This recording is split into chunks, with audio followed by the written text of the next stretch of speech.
Grossman. I am the chairman of Young Conservatives of Texas at Texas Tech. I'm Paul Dillinger. I am the historian for the Young Conservatives of Texas here at Texas Tech. My name is Skylar Waxman. I was the chairman in 2019 to 2020, and I'm currently on the state board of the Young Conservatives of Texas as the chapter maintenance director. So now we're going to talk about that. We talked about the Texas governor's race, specifically the 4 Republican candidates that are declared, and a little bit about the Democratic candidates. Just trying to get a feel where they all stand on some issues, ramifications of primarying a Republican and a sitting Republican at that.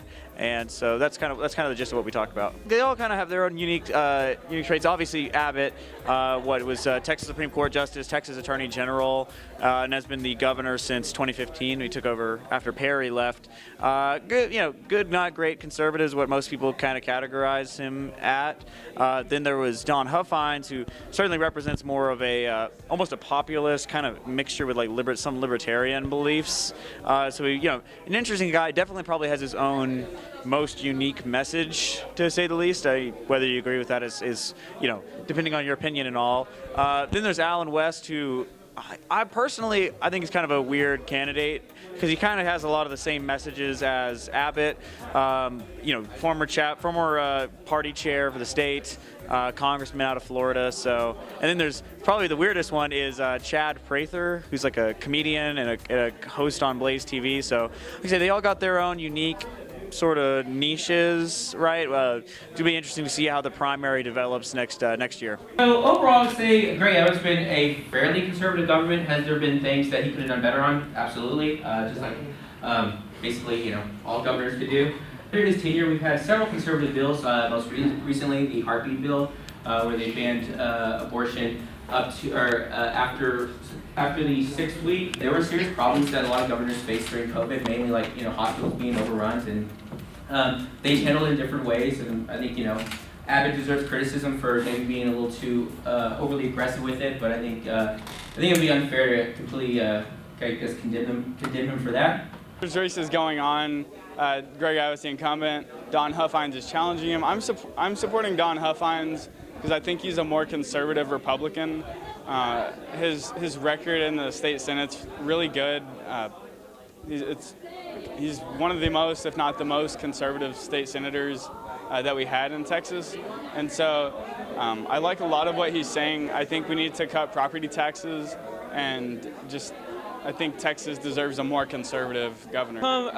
Just kind of looking at the poll data, it seems like Abbott has a pretty good chance of winning re-election. I think he polls at 70 to either 20 or 15, depending on whether it's Don Huffines or Alan West.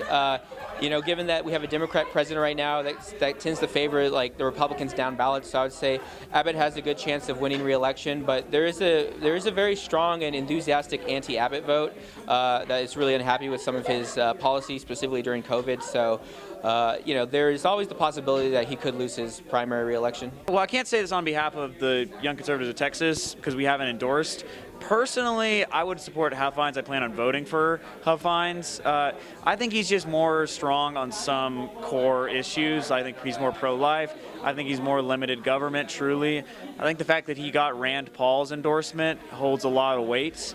That in my mind is kind of what puts him over the edge. I still plan on voting for Abbott in the general. I don't really, if he won the primary, presumably, and I have my problems with Huffines by all means, but I think right now, I think he's the strongest conservative in the race, and I think he'd be a great governor. I share some of the same sympathies some of the anti-Abbott vote has. I thought the lockdowns were maybe overly broad, but at the same time, I feel like these people are kind of not looking at the other side of it. I think he did the best he could with the information at the time. There were serious concerns, especially with hospitals being overrun. And then to the kind of more political side of it, outside of policy, I don't like this kind of very populist kind of move I see in the Republican side, where it's basically just anti-establishment all the time for the sake of it. If somebody doesn't sufficiently bend the knee to Trump, we need to get rid of them. Or if somebody isn't as bombastic as they like, they're considered establishment. I think we need to kind of restore to more sensible and responsible politicians, and I think Abbott represents that well enough. I think Huff Fines kind of represents like everything like I'm almost against, in the sense that, you know, it's a policy kind of based on just feelings and emotions. Like one of his main things is getting rid of property tax, which sounds great, but I'm not hearing any way to make up that shortfall. Like, because we're a nonpartisan organization, I wanted to, when we came up with this idea, we wanted to sort of shine a light on that, because I think a lot of conservatives, a lot of Republicans kind of just blindly talk about supporting Abbott, so we wanted to shed some light on that and shed a light on our nonpartisan beliefs.